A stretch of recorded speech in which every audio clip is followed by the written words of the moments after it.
আসসালামু আলাইকুম।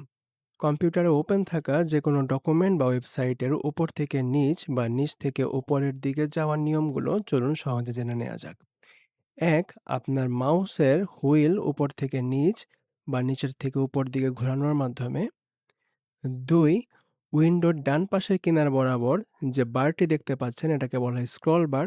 স্ক্রল বারে মাউসের লেফট ক্লিক করে উপর থেকে নিচ বা নিচের থেকে উপর দিকে ড্র্যাগ করার মাধ্যমে। ৩. আপনার কিবোর্ডের ডাউন অ্যারো, আপ অ্যারো অথবা পেজ ডাউন, পেজ আপ অথবা স্পেস এবং শিফট স্পেসের মাধ্যমে আপনি উপর থেকে নিচ বা নিচের থেকে উপর দিকে সহজে স্ক্রল করতে পারেন। এরকম আরও টিপস পেতে আমাদের চ্যানেলটি সাবস্ক্রাইব অথবা ফলো করতে ভুলবেন না। ধন্যবাদ।